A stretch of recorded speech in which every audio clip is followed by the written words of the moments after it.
السلام عليكم ورحمة الله تعالى وبركاته. مبسملا محمدلا مسليا مسلما نحمده ونستعينه ونستغفره ونؤمن به ونتوكل عليه نعوذ بالله من شرور أنفسنا ومن سيئات أعمالنا من يهده الله فلا مضل له ومن يضلله فلا هادي له نشهد أن لا إله إلا الله نشهد أن محمدا عبده ورسوله أرسله بالحق بشيرا ونذيرا وداعيا إلى الله بإذنه سراجا منيرا سبحانك لا علم لنا إلا ما علمتنا إنك أنت العليم الحكيم أما بعد فقد قال الله تعالى في محكم تنزيل والفرقان العليم أعوذ بالله السميع العليم بسم الله الرحمن الرحيم ألم تر كيف فعل ربك بأصحاب الفيل ألم يجعل كيدهم في تضليل وأرسل عليهم طيرا أبابيل ترميهم بحجارة من سجيل فجعلهم كعصف مأكول صدق الله مولانا العليم قال نبينا صلى الله عليه وسلم أفضل البقاع مساجدها صدق الله مولانا العليم صدق رسوله النبي الكريم ونحن على ذلك من الشاهدين والشاهرين والحمد لله رب العالمين. புகழ் அனைத்தும் இரட்சகன் அல்லாஹ்விற்கே உரித்தாகட்டும். பூமான் நபி ஸல்லல்லாஹு அலைஹி வஸல்லம் அவர்களின் மீதும் அருமை நாயகம் ஸல்லல்லாஹு அலைஹி வஸல்லம் அவர்களின் குடும்பத்தார்கள் மீதும் பெருமானார் ஸல்லல்லாஹு அலைஹி வஸல்லம் அவர்களின் தோழர்கள் சஹாபாக்களின் மீதும் தாபீன்கள் மீதும் தபோ தாபீன்கள் மீதும் நல்லவர்கள் நாதாக்கள் உலகத்திலே வாழ்ந்து கொண்டிருக்கக்கூடிய மூமினான முஸ்லிமான ஆண் பெண் இரு சாரார்கள் மீதும் குறிப்பாக உங்களின் மீதும் என் மீதும் அல்லாஹுவின் கருணையும் சாந்தியும் சமாதானமும் என்றென்றும் நின்று நிலவட்டுமாக. கண்ணியத்திற்குரியவர்களே, அல்லாஹுவின் நல்லடியார்களே, முந்திய சஃப்புகள் எல்லாம் காலியாகவே இருக்கிறது. முந்திய சஃப்புகளுக்கு மரியாதை கொடுத்து சஃப்புகளை பூர்த்தி செய்யுங்கள். முந்திய சஃப்பை நீங்கள் பிடித்து கொண்டால் அல்லாஹ்விடத்திலே நெருக்கத்தை பெறலாம். அல்லாஹ் உங்களுக்கும் எனக்கும் தௌஃபீக் செய்யட்டும். கண்ணியத்திற்குரியவர்களே, அல்லாஹுவின் நல்லடியார்களே, ஜமாத்துல் ஆகிர் மாதத்தினுடைய முதல் வெள்ளிக்கிழமையிலே நாம் இருந்து கொண்டிருக்கிறோம்.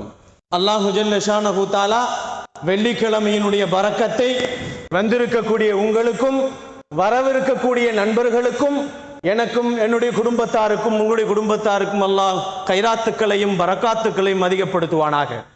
கண்ணியத்திற்குரியவர்களே, அல்லாஹுவின் நல்லடியார்களே, டிசம்பர் 6 என்று சொன்னாலே நமக்கெல்லாம் ஒரு கருப்பு தினம் நினைவுக்கு வருகிறது. பாபரி மஸ்ஜூதினுடைய நினைவுகள் நமக்கு வருகிறது. பள்ளிவாசல் இடிக்கப்பட்டது, பள்ளிவாசலனுடைய மெஹராபிலே ஏறி நின்று சிறுநீர் கழித்தது, இவைகள் எல்லாம் நமக்கு நினைவுக்கு வர வேண்டும். ஒரு முஸ்லிமானவன், ஒரு முஸ்லிமான அடியான் அடையாள சின்னங்களை தகர்க்கப்படுகின்ற நேரத்திலே அவன் உள்ளத்திலே கவலைகள் வர வேண்டும். அப்பொழுதுதான் அவன் உண்மையான முஃமின் என்பதாக சொல்லப்படுகிறார். கண்ணியமானவர்களே, அல்லாஹ்வின் நல்லடியார்களே, இந்த தேசம் உயர்வதற்கு மிக முக்கிய காரணமானவர்கள் இஸ்லாமியர்கள். உயிராலும் உடலாலும் பொருளாலும் எல்லா தியாகங்களையும் செய்தவர்கள் இஸ்லாமியர்கள். எல்லோருக்கும் தெரியும். எல்லா பொருட்களையும் உயிர்களையும் அர்ப்பணம் செய்த, பங்களிப்பு செய்த முஸ்லிம்கள் இன்றைய சூழ்நிலையிலே நீதிமன்றங்களிலே நீதிக்காக வேண்டி வாயற்படியிலே நின்று கொண்டிருக்கின்ற அவல நிலையை நாம் நினைத்து பார்க்க வேண்டும். கண்ணியமானவர்களே, சமநீதி வேண்டும், சமத்துவம் வேண்டும், சகோதரத்துவம் வேண்டும் என்று நீதித்துறையின் முன்னால் நின்று இந்த இஸ்லாமிய சமூகம் கேட்டுக்கொண்டிருப்பதை பார்க்கின்ற நேரத்திலே மிகவும் கவலைக்கிடமாக இருக்கிறது. கண்ணியமானவர்களே, அல்லாஹ்வின் நல்லடியார்களே, இஸ்லாமிய அரசியல் சட்ட சாசனத்திலே என்னென்ன சொல்லப்பட்டிருக்கிறதோ அவைகள் எல்லாம் நேர்முரணாக இஸ்லாமியர்களுக்கு நடந்து கொண்டிருப்பதை நாம் பார்த்து கொண்டிருக்கிறோம். முதலிலே இந்தியாவிலே குடிமக்கள் அனைவர்களுக்கும் ஒவ்வொருவருக்கும் என்னென்ன உரிமைகள் இருக்கிறது என்பதை சட்டத்திலே எழுதப்பட்டிருக்கிறது. இந்திய தேசிய குடிமக்களுடைய அரசியல் சாச சட்டத்திலே எழுதப்பட்டிருப்பது, அவன் சுதந்திரமாக வாழ வேண்டும். முதல் இது சுதந்திரமாக வாழ வேண்டும். தனி மனிதன் எந்த ஜாதியாக இருந்தாலும் சரி, எந்த மதமாக இருந்தாலும் சரி, சுதந்திரமாக வாழ வேண்டும். 1949ஆம் ஆண்டு சுதந்திரம் பெறப்பட்டது என்பது எல்லோருக்கும் தெரியும். ஆனால் இந்த நாட்டிலே இஸ்லாமியர்களுக்கு மட்டும் இன்னும் சுதந்திரம் கிடைக்கவில்லை. இஸ்லாமிய முஸ்லிம்களாக இருக்கக்கூடிய ஆண்கள், பெண்கள் அனைவர்களுக்கும் சுதந்திரமான நிலையிலே இஸ்லாமிய கோட்பாடிலே, கொள்கையின் அடிப்படையிலே நடக்கக்கூடிய ஒரு சுதந்திரம் இந்த நாட்டில் இல்லை என்பது எல்லோருக்கும் தெரியும். இப்படி இருக்கின்ற நேரத்திலே இந்திய அரசியல் அமைப்பு சட்டத்திலே ஒவ்வொரு பிரஜையும், நாட்டினுடைய ஒவ்வொரு இந்தியாவில் இருக்கக்கூடிய ஒவ்வொரு பிரஜையும் சுதந்திரமாக வாழ வேண்டும் என்று எழுதப்பட்டிருக்கிறது. இரண்டாவதாக, சமநீதியாக வாழ வேண்டும். மக்களுக்கு மத்தியிலே நீதிகளை குறைக்கப்படக்கூடாது, சிறுபான்மையினர்களை தாக்கப்படக்கூடாது, சிறுபான்மையினர்களை நசுக்கப்படக்கூடாது, அவர்களின் கொள்கையிலேயும் அவர்களின் வழிபாடுகளிலேயும் எந்த ஒரு இடைஞ்சல்களும் செய்யக்கூடாது, சமநீதியாக நடக்க வேண்டும் என்று அரசியல் அமைப்பு சட்டத்தில் எழுதப்பட்டிருக்கிறது. மூன்றாவதாக, சகோதர சமத்துவம். சகோதரர்களாக நாம் இருக்க வேண்டும். தமிழ் பேசினாலும் சரி, ஹிந்தி பேசினாலும் சரி, இஸ்லாமியனாக இருந்தாலும் சரி, இஸ்லாமியன் அல்லாதவனாக இருந்தாலும் சரி, யூதனாக இருந்தாலும் கிறிஸ்தவனாக இருந்தாலும் சரி, எல்லோருக்கும் மத்தியிலே சகோதரத்துவம் இருக்க வேண்டும் என்று இந்திய அமைப்பு சட்டத்திலே எழுதப்பட்டிருக்கிறது. அனைவர்களுக்கும் சம உரிமை வேண்டும் என்பதையும் எழுதப்பட்டிருக்கிறது. இப்படி இந்த உரிமைகள் அனைத்தும் கொடுக்கப்பட வேண்டும் என்று அரசியல் அமைப்பு சட்டத்திலே எழுதப்பட்டிருப்பது எல்லோருக்கும் தெரியும். இந்த முஸ்லிம் சமூகம் இஸ்லாமியர்களுக்கு இந்த 4 உரிமைகளும் இல்லை என்பது நிதர்சனமான உண்மைகள் என்பதை நாம் பார்க்க வேண்டும். உரிமைகள் எல்லாம் ஏட்டில் மட்டும் இருக்கிறது, ஏட்டில் மட்டுமே எழுதப்பட்டிருக்கிறதே தவிர செயல்பாட்டில் இல்லை என்பதை நாம் தெரிந்து கொள்ள வேண்டும். நமது பாபரி மஸ்ஜித் இடிக்கப்பட்ட அன்றிலிருந்து இந்திய வருடத்தை கணக்கிட பார்க்கின்ற நேரத்திலே மொத்தம் 32 வருடங்கள் ஆகிவிட்டது. 1992 பாபர் மசூதி இடிக்கப்பட்டது. டிசம்பர் 6 இடிக்கப்பட்டது. இன்றோடு 32 வருடங்கள் ஆகிவிட்டது. அரசியல் சட்டத்திலே நீதி வேண்டும் என்பதாக எழுதப்பட்டிருக்கிறது. இதுவரை இஸ்லாமியர்களுக்கு நீதி கிடைக்கவில்லை. பாபரி மசூதியினுடைய நீதி சரியாக கிடைக்கவில்லை. ஏதோ கண் துடைப்புக்கு ஏதோ ஒன்று செய்திருக்கிறார்கள், அதையும் விவகாரமாக செய்திருக்கிறார்கள் என்பதை நாம் பார்க்க வேண்டும். 32 வருடங்கள் ஆகியும் அந்த பள்ளிவாசலுடைய நீதியை நமக்கு நீதியாக தரவில்லை என்பதை மட்டும் தான் நாம் பார்த்து கொண்டிருக்கிறோம். இது போன்று பன்முகம் கொண்ட நாடு, பண்பொழியை பெற்றவர்கள் மக்கள், பல ஜாதிகளில் இருக்கிறார்கள், பல மொழிகளை பேசக்கூடியவர்கள் இந்தியாவிலே இருக்கிறார்கள். எல்லோருக்கும் சம உரிமை இருக்கிறது. அவரவர்களுடைய மார்க்கத்தின்படி நடக்க வேண்டும். அவரவர்களுடைய மார்க்கத்தின் மதத்தின் வழிபாடுகளை அவர்கள் சரியான முறையிலே நடந்து கொள்வதற்கு உரிமை இருக்கிறது என்று சொல்லப்பட்ட இந்தியாவிலே இன்று வரை இஸ்லாமியர்களுக்கு மட்டும் அதிலே இடமில்லை. கண்ணியமானவர்களை, அல்லாஹ்வின் நல்லடியார்களே, இஸ்லாமிய சமூகம் சுதந்திரம் பெறுவதற்காக வேண்டி மக்கள் தொகையிலே 3/4 தொகை இஸ்லாமியர்கள் தான் பங்கெடுத்திருக்கிறார்கள். இஸ்லாமுடைய ரத்தத்தில் தான் இந்த இந்தியா சுதந்திரம் பெற்றிருக்கிறது என்பது உண்மை. எல்லோருக்கும் தெரியும். வரலாறுகளை நாம் படிக்க வேண்டும். வரக்கூடிய சமூகத்திற்கு வரலாறுகளை சொல்லிக் கொடுக்க வேண்டும். இஸ்லாம் வாளால் பரவியது மட்டும் சொல்லிக் கொடுக்கப்படுகிறது. ஆனால் இஸ்லாம் வாளால் பரவவில்லை. இஸ்லாம் இந்த இந்தியாவினுடைய சுதந்திரத்திற்கு ரத்தத்தை சிந்திருக்கிறது இஸ்லாமியர்கள் என்பதை நாம் நம் குடும்பங்களிலே பிள்ளைகளுக்கு சொல்லி காட்ட வேண்டும். கண்ணியத்திற்குரியவர்களே, இப்படி இருக்கின்ற சமூகத்திலே இன்றும் வரை இதுவரை இந்த இஸ்லாமியர்களுக்கு நிறைய பிரச்சனைகள் கொடுக்கப்பட்டுதான் கொண்டிருக்கிறது. உதாரணத்திற்கு சொல்ல வேண்டும் என்று சொன்னால், பொது சிவில் சட்டம் வேண்டும், பொது சிவில் சட்டம் வேண்டும். எல்லோரும் சரிசமமாக எல்லோரும் இறந்து போனவர்களை எரிக்க வேண்டும். எல்லோரும் திருமணம் முடித்தால் அதை பதிவு செய்ய வேண்டும் அரசாங்கத்திலே. தனியாக நிக்காகுகள், புத்தகங்கள், தப்தர்கள் போட்டு அதை பதிவு செய்யக்கூடாது.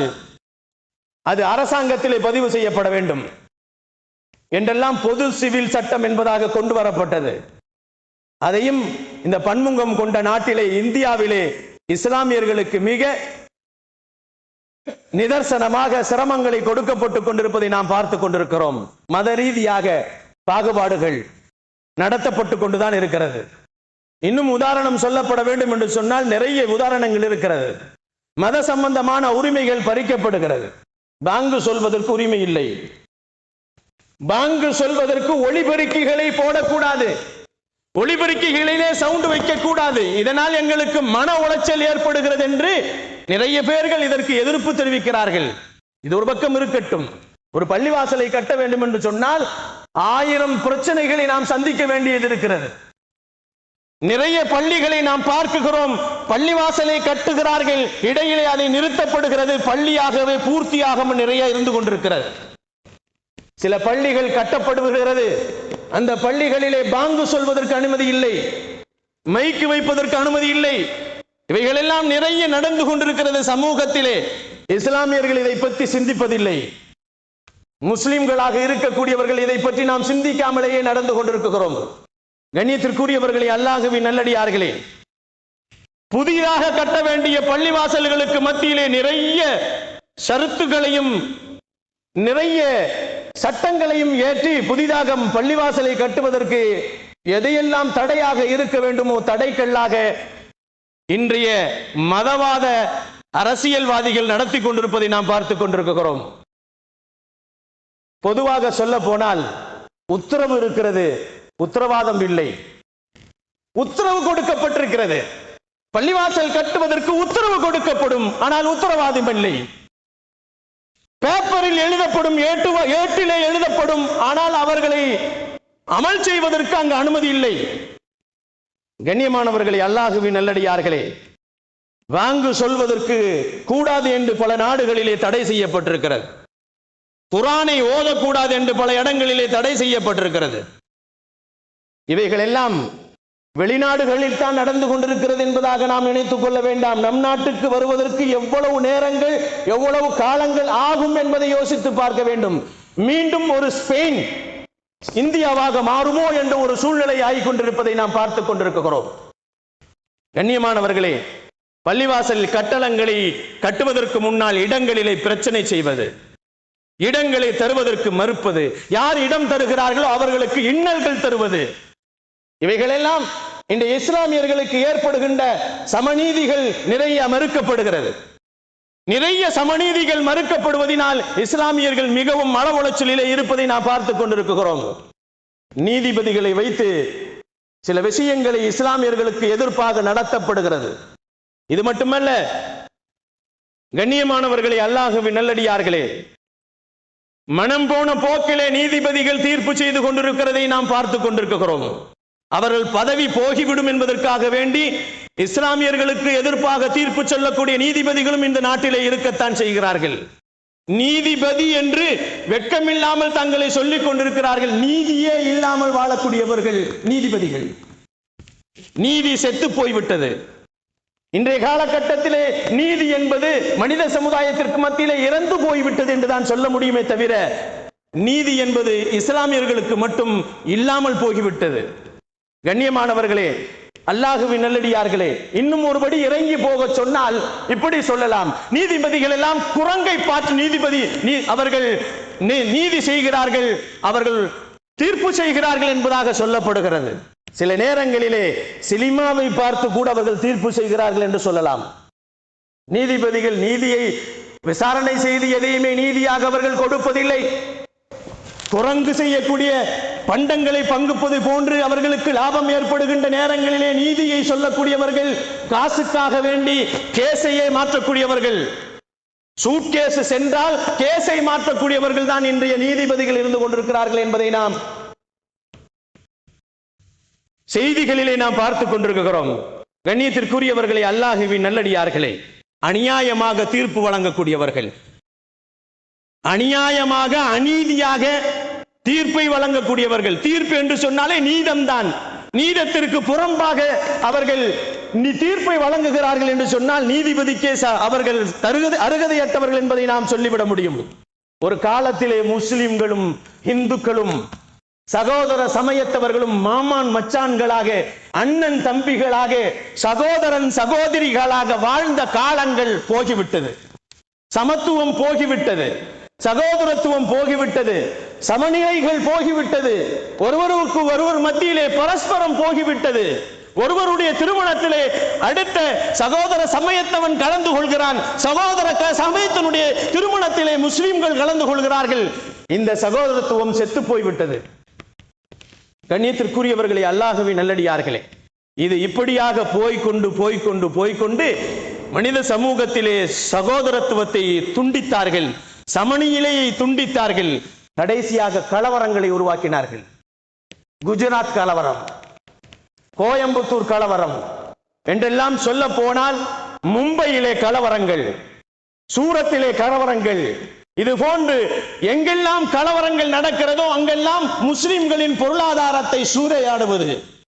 அது மட்டுமல்ல, முஸ்லிம்களுக்காக வேண்டி ஒதுக்கப்பட்ட எல்லா அடையாள சின்னங்களையும் அழிக்க வேண்டும் என்று முடிவு செய்வது, முஸ்லிம்களுக்காக வேண்டி கொடுக்கப்பட்ட அனைத்து கண்ணியங்களையும் குறைப்பது, முஸ்லிம்களின் பெண்களின் கருப்பை குறிவைப்பது, முஸ்லிம்களுடைய பெண்களின் கற்பிலே இந்து பிள்ளைகள் உருவாக வேண்டும் என்று நினைப்பது, லவ் ஜிஹாத் என்பதாக ஏற்படுத்துவது, இப்படியெல்லாம் நிறைய அடுக்கிக் கொண்டே போகலாம். இவைகளெல்லாம் எதனால் கொண்டு வந்தார்கள் என்று சொன்னால், தாங்கள் அரசாங்கத்தில் இருக்க வேண்டும், தாங்கள் அரசவையிலே இருக்க வேண்டும், அவர்கள் ஆட்சியை பிடிக்க வேண்டும் என்பதற்காக வேண்டி இப்படி சொன்னார்கள்.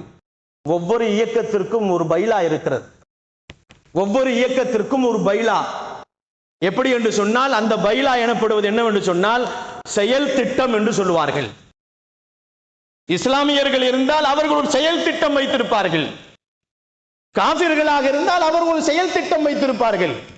எந்த மதத்தவர்களாக இருந்தாலும், எந்த கட்சிக்காரர்களாக இருந்தாலும், எந்த அமைப்பை கொண்டவர்களாக வந்தாலும், எந்த சங்கத்திலே இருக்கக்கூடியவர்களாக இருந்தாலும் இதை செய்ய வேண்டும் என்று ஒரு செயல் திட்டம் வைத்திருப்பார்கள். அதற்கு பேர் தான் பைலா என்று சொல்லப்படும். அந்த அடிப்படையிலே ஒவ்வொரு இயக்கத்திற்கும் பைலா இருக்கின்ற அந்த அடிப்படையிலே இந்த நிறைய விஷமான கொள்கைகளை இஸ்லாமியர்களுக்காக வேண்டிய செயல்படுத்த வேண்டும் என்று ரகசியமான நிறைய பைலாவுகளை அவர்கள் எடுத்து வைத்திருக்கிறார்கள். அதிலே 12வது பைலா அவர்கள் சொல்லக்கூடிய செயல் திட்டம் என்னவென்று சொன்னால், இந்துக்கள் அல்லாத வணக்க ஸ்தலங்களை, வழிபாடு தலங்களை, அதிலே சிலைகளை கொண்டு போய் வைத்து அது கோவில்கள் என்பதாக சொல்ல வேண்டும் என்று இப்பொழுது அல்ல, 60 ஆண்டுகளுக்கு முன்னால் முடிவு செய்து வைத்திருக்கிறார்கள். அவருடைய செயல் திட்டம் புத்தகத்திலே 12வது தீர்மானம். இது 12வது தீர்மானத்திலே இவர்கள் இப்படி எழுதியிருக்கிறார்கள். என்ன எழுதியிருக்கிறார்கள் என்று சொன்னால், முஸ்லிம் அல்லாத வணக்க ஸ்தலங்களிலே சிலைகளை கொண்டு போய் வைத்து இது கோவிலின் இடம், கோவிலை இடித்து விட்டு இந்த வணக்க ஸ்தலத்தை, பள்ளிவாசலை, சர்ச்சை அவர்கள் கட்டிவிட்டார்கள் என்று சொல்ல வேண்டும் என்ற தீர்மானத்தை அவர்கள் ஏற்றிருக்கிறார்கள். கண்ணியத்திற்குரியவர்களை, அல்லாஹ்வின் நல்லடியார்களே, இப்படியாக அவர்கள் மஸ்ஜிதுகளை குறிவைத்து முதல் மஸ்ஜித் பாபரி மஸ்ஜிதை இடித்தார்கள் என்பது எல்லோருக்கும் தெரியும். 32 வருடங்கள் ஆகிவிட்டது. 32 வருடங்கள் ஆனாலும் இஸ்லாமியர்களின் உள்ளங்களில் அந்த கரைகள் போகவில்லை, காயம் போகவில்லை. இன்னும் அதை நினைத்து நினைத்து நினைத்து வருத்தப்பட்டுக் கொண்டிருக்கிறோம். ஒவ்வொரு நேரங்களும், ஒவ்வொரு வருடங்களும் டிசம்பர் 6 வந்துவிட்டால் இஸ்லாமியர்களுடைய குரல்கள் ஒலித்துக் கொண்டே இருக்கிறது. கண்ணியமானவர்களே, அல்லாஹ்வின் நல்லடியார்களே, மஸ்ஜிதை இடிக்க வேண்டும் என்று நினைத்தவர்களை அல்லாஹ் என்ன செய்தான் என்பதை சரித்திரங்கள் வாயிலாக பார்க்கலாம். மஸ்ஜிதுகளை இடிக்க வேண்டும் என்று நினைத்தவர்களை அல்லாஹ் அழித்தான். வரலாறுகள் குர்ஆனிலே பதிவு செய்யப்பட்டிருக்கிறது. ஒன்றல்ல, இரண்டல்ல, நிறைய இருக்கிறது. ஏதோ ஜும்மாவிலே நாம் எல்லா விஷயங்களையும் சொல்ல முடியாது, ஏதோ 2-1 சொல்லிவிட்டு முடிப்போம். கண்ணியமானவர்களே, அல்லாஹ்வின் நல்லடியார்களே, அலம் தர கைஃப ஃபஅல ரப்புக பி அஸ்ஹாபில் ஃபீல். அல்லாஹ் குர்ஆனிலே சொல்லுகிறான், யானை படையை பற்றி உங்களுக்கு தெரியுமா? நபியை பார்த்து கேட்கிறான், அலம் தர கைஃப ஃபஅல ரப்புக பி அஸ்ஹாபில் ஃபீல், யானை படையை அல்லாஹ் என்ன செய்தான் என்பதை நீங்கள் பார்த்தீர்களா என்று பெருமானாரை அல்லாஹ் கேட்கிறான். கேட்டுவிட்டு அல்லாஹ் சொல்லுவான், கண்ணியத்திற்குரியவர்களே, அந்த யானை படை எப்படி அழிந்தது, எப்படி அழித்தோம் என்பதை பற்றியும் அல்லாஹ் சொல்லுவான். அந்த யானை படை ஹரமை நோக்கி புறப்பட்டு வருகிறது. அந்த யானையை, அந்த பாகனாக இருக்கக்கூடிய யானையை ஓட்டுவதற்காக வேண்டி ஆப்ரஹா என்ற அரசன் யானையை காபாவை நோக்கி அதை ஓட்டுகின்ற நேரத்தில் அது காபாவை நோக்கி நடப்பதற்கு மறுக்கிறது, திரும்புகிறது, அதை அடிக்கிறான், துன்புறுத்துகிறான். மற்ற திசைகளிலே போனால் அது நடக்கிறது, ஆனால் காபாவை நோக்கி அதை வழிநடத்துகின்ற நேரத்திலே அது மறுக்குகிறது. இருந்தாலும் அடிமேல் அடி அடித்து துன்புறுத்தி அந்த யானை படையை வேகமாக மக்காவை நோக்கி காபத்துல்லாவை அழிக்க வேண்டும் என்பதற்காக வேண்டி, காபத்துல்லாவை ஒழித்து விட வேண்டும், அந்த இடத்தில் இல்லாமல் தரைமட்டமாக்க வேண்டும் என்று நினைத்த ஆபிரஹா யானை படையை கொண்டு வந்து நிறுத்துகின்ற நேரத்திலே, காபாவை சுற்றி யானை படைகளை கொண்டு நிறுத்துகின்ற நேரத்திலே, அந்த நேரத்தில் தான் அல்லாஹு ஜல்ல ஷானஹு தஆலா அபாபில் என்ற பறவைகளை அனுப்பினான். அபாபில் பறவை என்பது சிட்டுக்குருவி மாதிரி. யானை எவ்வளவு பெரியது, அல்லாஹ்விற்கு சிட்டுக்குருவி கூட தேவையில்லை, அதையும் சிறிய விஷயத்தை கொண்டு அழித்தான் என்பதாக குர்ஆனிலே சொல்லப்படுகிறது. அலம் தர கைஃப ஃபஅல ரப்புக பி அஸ்ஹாபில் ஃபீல் அலம் யஜ்அல் கைதஹும் ஃபீ தத்லீல் வ அர்ஸல அலைஹிம் தொய்ரன் அபாபில். நாம் அபாபில் என்ற பறவைகளை நாம் அனுப்பினோம். அது அதனுடைய கால்களிலே நெருப்பினால் ஆன கற்களையும், வாயினால் நெருப்பிலான கற்களையும், ஒவ்வொரு பறவைகளும் 3 கற்களை கொண்டு வந்தது. 3 கற்களை கொண்டு வந்து என்ன செய்தது என்று சொன்னால், அந்த யானை படையின் மீது போட்டது. அதிலே போட்டவுடன் என்ன ஆனது என்பதை பற்றி வரலாறுகளிலே பெருமானார் ஹதீஸிலே சொல்லுவார்கள்.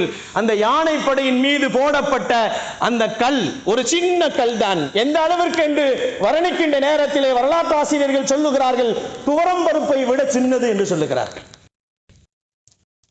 சிட்டுக்குருவி பாறாங்களையா தூக்கும்? சிட்டுக்குருவி அதுக்கு தகுந்தாற் போல்தான் தூக்கும். சிட்டுக்குருவியை விட சின்ன பறவை அபாபில். அந்த அபாபில் என்ன செய்தது? சின்ன துவரம் பருப்பு அளவிற்குண்டான கற்களை எடுத்துக்கொண்டு அந்த யானை படையின் மீது தூக்கி வீசுகின்ற நேரத்திலே, யார் மீது இந்த நெருப்புக்கள் படுகிறதோ அவன் உடலுக்குள் போனவுடன் அவனுடைய கைகள் தனியாக ஓடுகிறது, கால்கள் தனியாக ஓடுகிறது, உறுப்புகள் எல்லாம் தனித்தனியாக ஓடுகிறது. பைத்தியம் பிடித்தவன் போடு எழுந்து ஓடுகிறான். அவன் அங்கேங்கே மாண்டு போகிறான். பள்ளிவாசலை இடிக்க வேண்டும் என்ற எண்ணத்தில் வந்தவர்கள் இடிக்கவில்லை. பள்ளிவாசலை அழிக்க வேண்டும் எண்ணத்திலே வந்தவர்கள் ஆபரகா படை, யானை படை. யானையின் மீது போடப்பட்ட அந்த நெருப்புக்கள் போடப்பட்டவுடன் யானையின் உடலிலே எல்லா உறுப்புகளும் தனித்தனியாக அங்கே சிதைக்கப்படுகிறது. ஹதீஸிலே பெருமானார் ஸல்லல்லாஹு அலைஹி வஸல்லம் சொல்லுவார்கள், இப்படியே எல்லா படையிலே இருந்தவர்கள் சில பேர் தப்பிக்கொண்டு ஓடினார்கள். ஆபரகாவை அல்லாஹ் விட்டு வைக்கல. அவன் மீது ஒரு கல் போடப்படுகிறது. ஆனால் ஆபிரகாமை கல்லை போட்டு உடனே அல்லாஹ் சாகடிக்கல. ரொம்ப நேரம் அவனை அல்லாஹ், ரொம்ப நாட்கள் அவனை எதிர்பார்க்க வைத்தான். இந்த ஆபிரகாமை அல்லாஹு ஜல்ல ஷானஹு தஆலா ஒரு கல்லை போட்டவுடன் அவன் உடல் எல்லாம் ஆடி போனது, கைகள் எல்லாம் துண்டாக துண்டித்தது போன்று ஆகிவிட்டது. அவனால் தாங்க முடியவில்லை. உடனே கல் விடுகாதவர்கள் எல்லாம் அவனை தூக்கி கொண்டு யமன் வரை போனார்களாம். காபாவிலிருந்து யமன் வரை தூக்கி கொண்டு போனார்களாம். அவனை தூக்கி கொண்டு போனது மட்டுமல்ல, அவனை கொண்டு போய் அவனை பாதுகாக்க வேண்டும் என்று கொண்டு போனார்களாம். அவன் எலும்பும் தோலுமாக மாறி போனான்.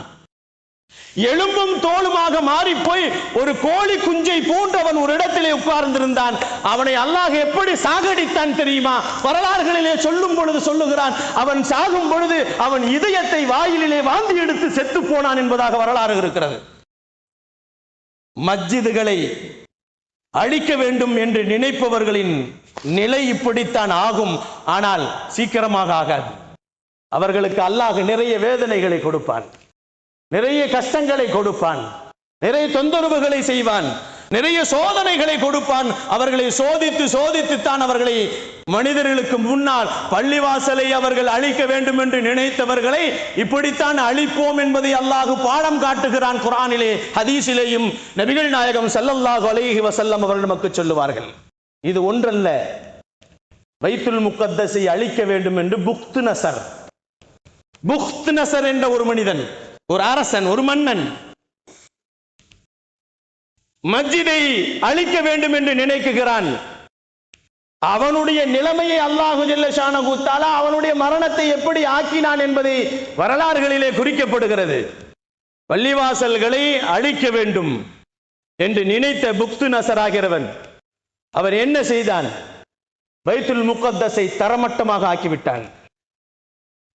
40 ஆண்டுகள் அது தரமட்டமாக காடாகத்தான் இருந்தது. அங்கே இருக்கப்பட்ட பிற அடையாள பொருட்கள், தௌராத்தை எரித்தான். நபி மூசா அலைஹிஸ்ஸலாம் அவர்கள் வைத்திருந்த பெட்டகமாக வைத்திருந்த தாபூத் என்ற பெட்டகத்தை அழித்தான். அவர்கள் வைத்திருந்த சுஹுஃபுகள் 10 ஏடுகளை அவன் அழித்தான். அது மட்டுமல்ல, மூசா அலைஹிஸ்ஸலாம் வைத்திருந்த கைத்தடியை எரித்து விட்டான். எல்லாத்தையும் தீக்கிரையாக்கி விட்டான். இப்படி ஆக்கியவனுடைய நிலைமையை அல்லாஹு ஜல்ல ஷானஹு தஆலா புக்த் நஸரை சும்மா விடவில்லை.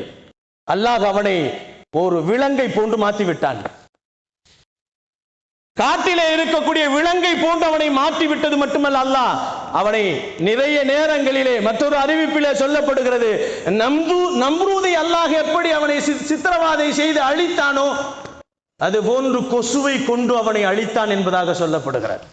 அல்லாஹ்வுக்கு கொசு கூட தேவையில்லை.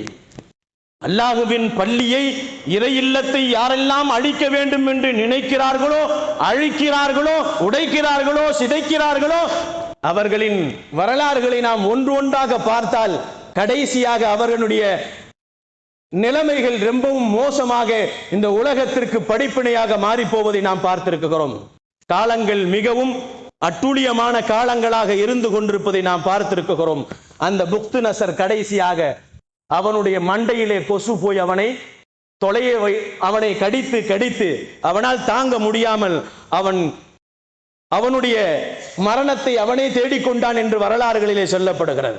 நபிகள் நாயகம் ஸல்லல்லாஹு அலைஹி வஸல்லம் சொன்னார்கள், கடைசி காலம் வரும், அந்த காலத்திலே காபாவை அழிப்பதற்கு ஒரு கூட்டம் வரும் சொன்னார்கள் பெருமான் ஸல்லல்லாஹு அலைஹி வஸல்லம் ஹதீஸிலே.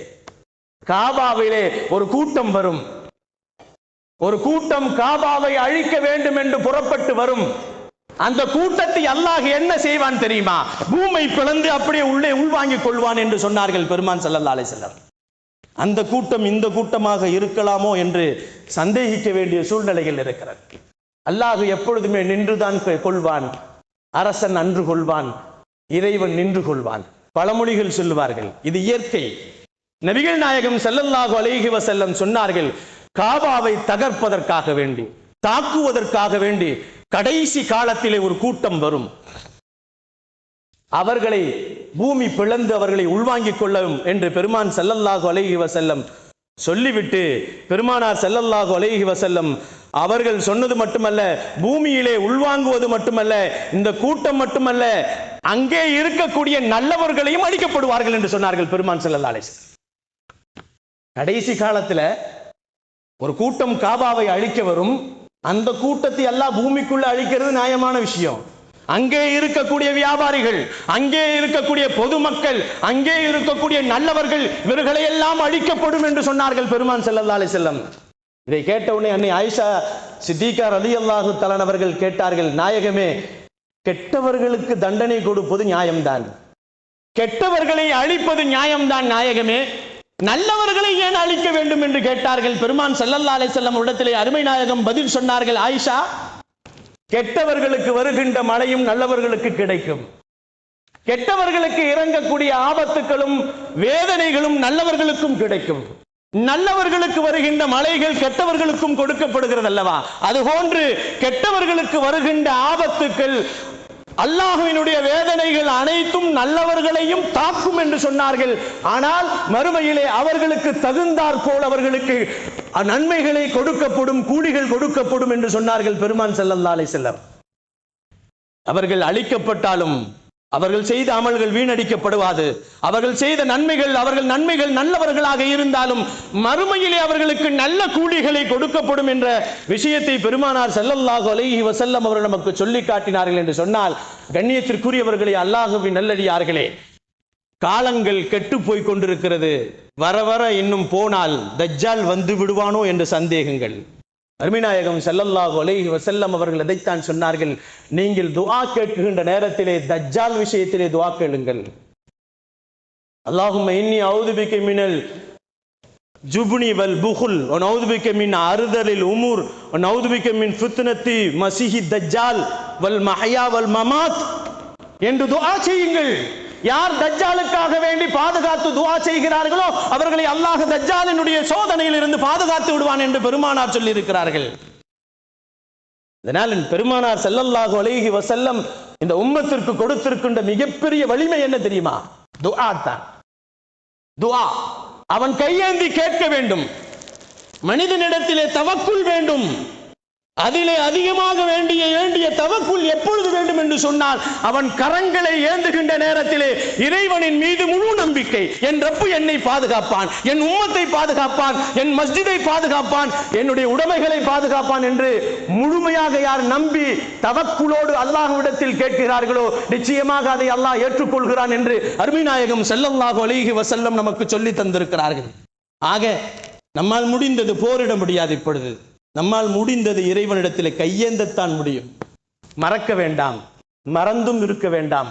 ஒவ்வொரு நேரங்களிலும் தனியாக, கூட்டாக, ஜமாத்திலோ அல்லது நீங்கள் தனித்தனியாக வீடுகளிலோ பள்ளியிலோ எங்கே நீங்கள் கரம் ஏந்தினாலும் இறைவனிடத்திலே இந்த உம்மத்திற்காக வேண்டி, இந்த உம்மத்தினுடைய உடைமைகளுக்காக வேண்டி, இந்த உம்மத்தினுடைய வணக்க ஸ்தலத்திற்காக வேண்டி கரம் ஏந்துவது ஒவ்வொரு முஸ்லிமின் மீது கட்டாய கடப்பாடு என்பதை நாம் மறந்துவிடக் கூடாது. அன்பிற்கினியவர்களே, அல்லாஹ்வின் நல்லடியார்களே, ஆபிரகாமை அழித்தது போன்று அல்லாஹ் இந்த பள்ளியை அழிக்க வேண்டும் என்று நினைக்கக்கூடியவர்களுக்கு அல்லாஹ் சோதனை தர வேண்டும்.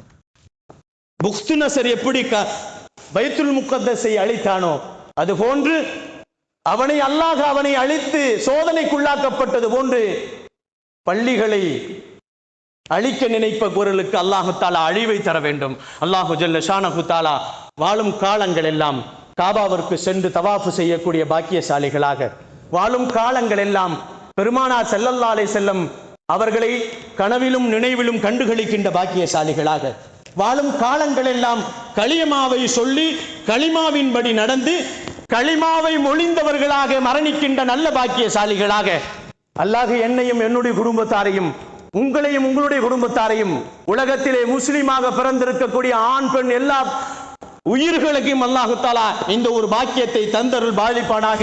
வாஹிரு தாவானா வனில் ஹம்துலில்லாஹி ரப்பில் ஆலமீன். அஸ்ஸலாமு அலைக்கும் வரஹ்மத்துல்லாஹி தஆலா பரகாத்துஹு.